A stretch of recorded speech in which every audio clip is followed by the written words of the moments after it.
Given the mysterious downward trend in U.S. fertility rates, surrogacy is quickly becoming a popular option for couples looking for an alternative. This method allows people to have a child that's genetically theirs. The caveat, another woman carries and delivers the baby in a process called gestational surrogacy. Today, this practice has been commercialized, meaning the surrogates are paid a salary in addition to the intended parents covering all medical costs. And as many countries have begun to outlaw commercial gestational surrogacy, states in America are just starting to legalize it. Surrogacy is generally dangerous because all pregnancies have a tendency to be dangerous just as a matter of health and fact. But the commercial surrogacy element of it really brings in third-party exploitation for the profit of a few and can lead to horrific abuses, including trafficking. That's Taina Biename, Executive Director of the Coalition Against Trafficking in Women. She's been an outspoken critic of the Child Parent Security Act New York State passed in 2020 that legalizes commercial gestational surrogacy. Biename says the law doesn't adequately protect the surrogate mothers, and since some women who become surrogates are in desperate need of an income, Biename doesn't believe their choice is given, free, and willing.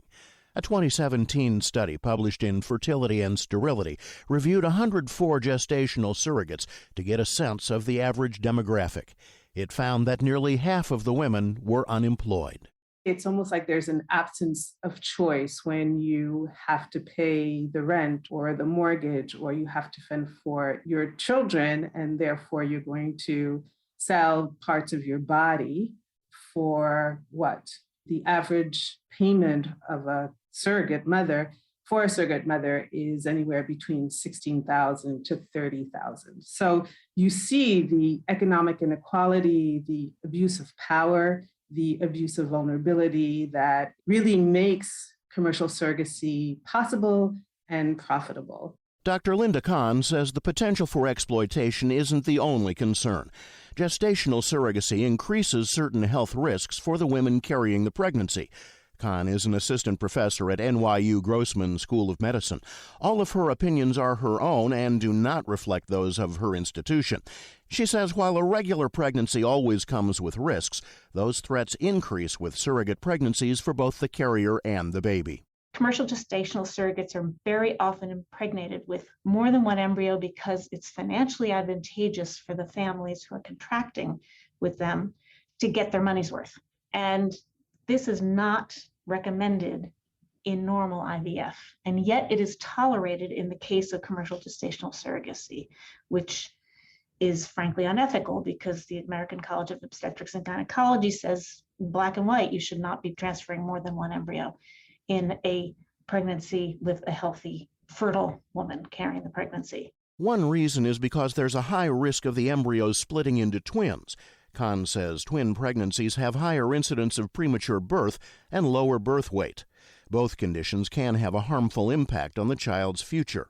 And though many surrogates are assessed for their physical health, Kahn says commercial gestational surrogates have a much higher risk of pregnancy complications than they should.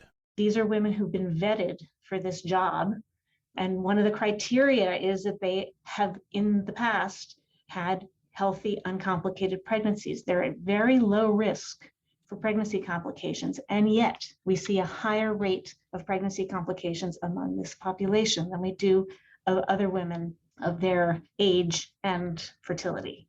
So we know there's something about this process of commercial gestational surrogacy that is putting the women at high risk. Some of it could be attributed to the twinning, but Kahn says another factor is that the embryos have no genetic relationship to the surrogate. If you normally conceive or naturally conceive a pregnancy in a heterosexual relationship with a partner that you've been having a relationship for a while, your body will tolerate that pregnancy. It's not going to attack the fetus because it recognizes some of it as self. However, these women don't have any signal coming from that fetus that this is self. So it's likely that their bodies are having some kind of an immune response to that pregnancy. The immune response may not be strong enough to kill the fetus, but Kahn says it could increase the amount of inflammation in the body, a response that's known to trigger preeclampsia.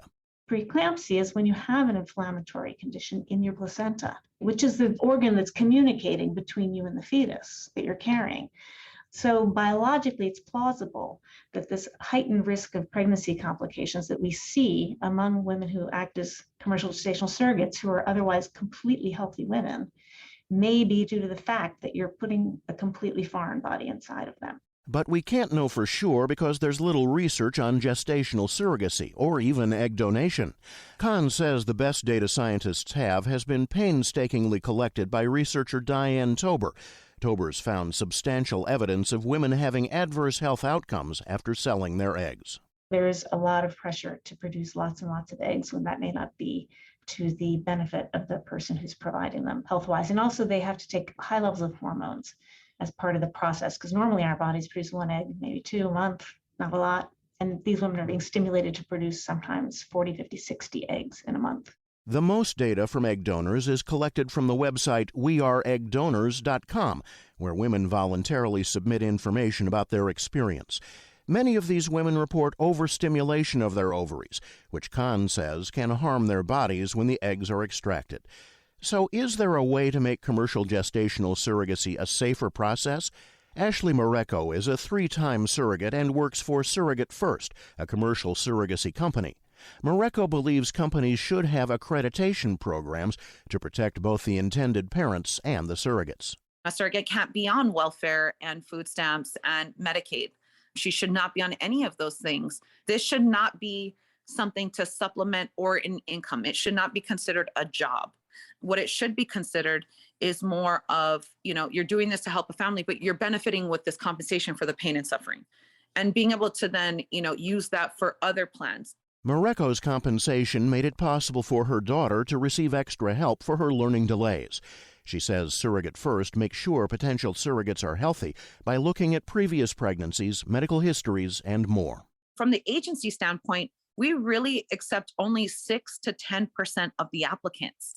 By the time we get through medical records and mental health evaluations, drug panels, the 2 months we spend with them communicating and educating.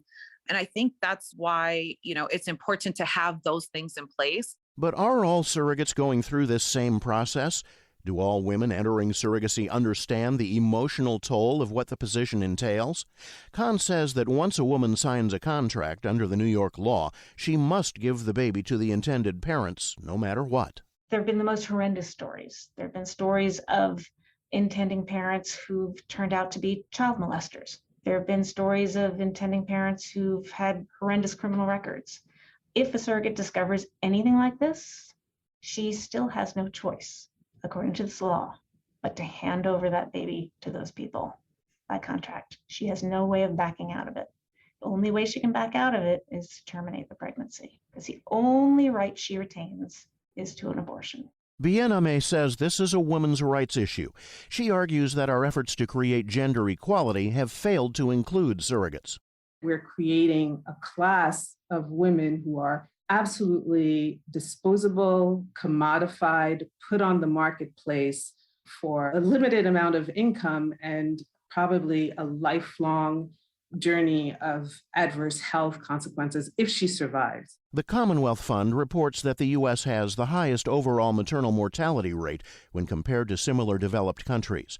Bien-Aimé says we don't know how many of those deaths are attributed to surrogate mothers. The last 2 women who died as surrogate mothers, the only way we found out is because their husbands organized a crowd fundraising platform to pay for their funeral costs. So you see how economically strapped the family is. Everyone has a right to a family, but no one has the fundamental right to a biological family.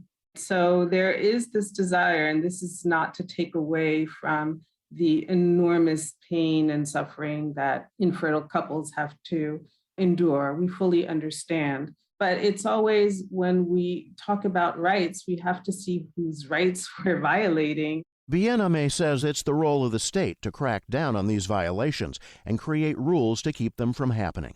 Do we live in a society where we're saying we are going to create a special class of women who are here to be put on a marketplace for the desires of the rich? And that's a fundamental philosophical question, I think, that certainly New York State and California doesn't care about. A question that brings to light the legality of purchasing a body. Where's the line between selling organs and selling healthy eggs?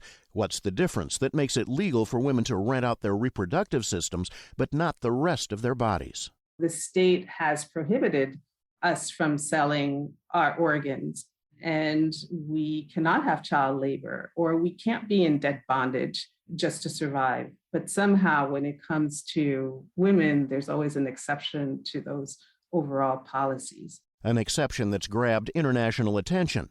After the Child Parent Security Act was passed, a UN expert on the sale and exploitation of children reached out to Bien-Aimé.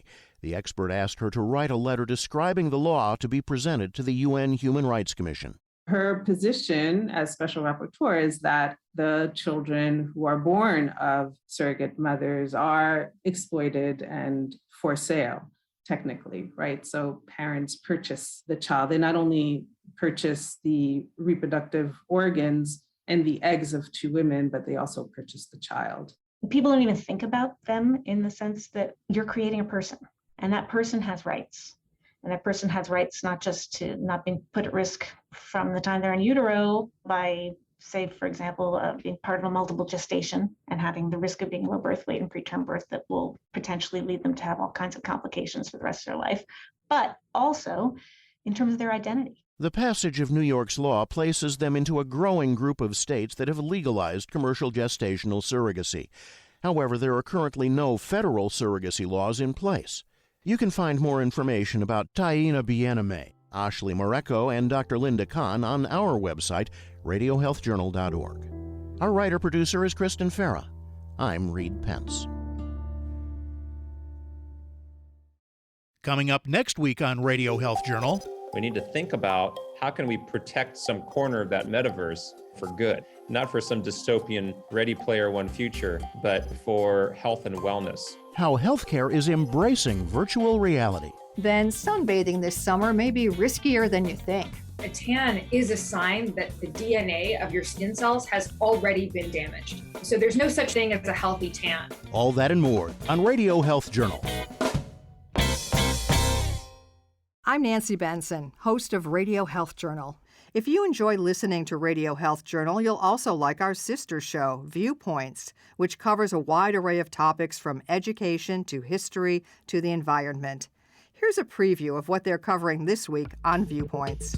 You have this wonderful opportunity to lose yourself in a creative analog task and to really focus on something and let the outside world just melt away. Think coloring is just for kids? Think again.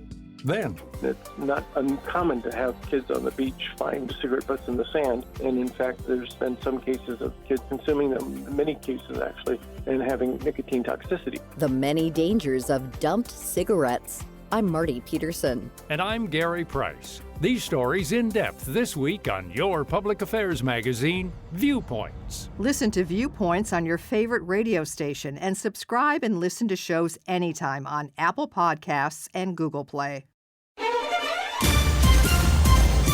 And that's Radio Health Journal for this week.